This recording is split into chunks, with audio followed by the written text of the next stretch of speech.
It was a year the nation mourned the deaths and celebrated the contributions of two key personalities in Singapore's development. Former Deputy Prime Minister Goh Keng Swee and Kwa Geok Choo, wife of Minister Mentor Lee Kuan Yew, had each, in their own way, played roles in Singapore's success. The Singapore Armed Forces Staff Command College in the Education Ministry's new building will be named in Dr. Goh's honour. And even as their contributions are remembered, the process of political renewal continues. At the People's Action Party conference in November, the Prime Minister said when elected, the PAP will have enough talent to form the next generation of leaders. I can tell you that elections are due before the next party conference. So this is the last one. And so we must gird ourselves for the campaign. Election talk and speculation about when the polls will be held featured much of the year. New political parties emerged, declaring their intent to give the PAP a good fight at the polls. Key changes to the Constitution and the Presidential and Parliamentary Election Acts were passed. These include having smaller group representation constituencies and more single-member constituencies, and guaranteeing more opposition MPs in Parliament. The Prime Minister said the changes were moved to meet the aspirations of Singaporeans for more diverse views in Parliament. A cooling-off day on the eve of polling will also be introduced, and cyberspace is expected to be abuzz with rules on new media relaxed to allow online election advertising.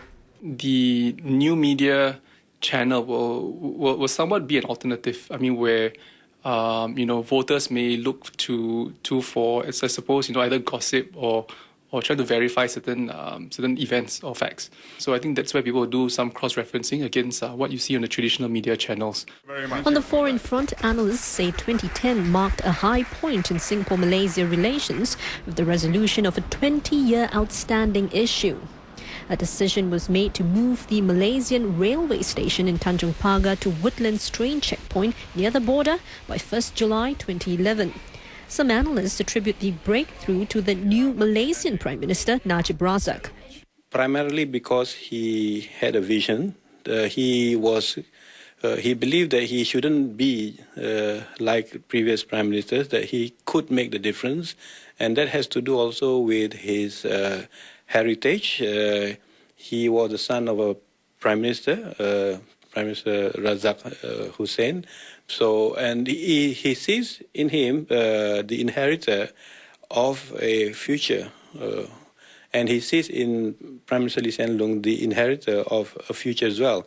A small hiccup occurred in December in the WikiLeaks revelations of US cables, allegedly quoting remarks made by Singapore diplomats over Malaysia's leadership and politics.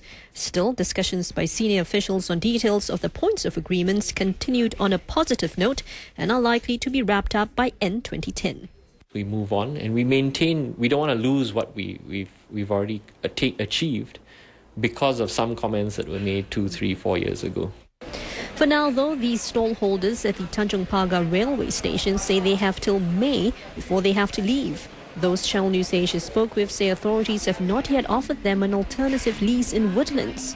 After this, they won't know where we are going. The food is so nice. They ask me whether we got place or not. After this, then they will come and, find us where. So long here already, 70 years already here.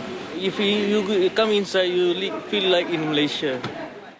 This building has definitely seen better days. Now, because of its historical significance, the leaders from both Singapore and Malaysia have decided to conserve it. No decision, however, has been made on how this prime piece of land will be developed. And as a further symbol of cooperation, both sides are also working on a wellness township project in Iskandar, Malaysia.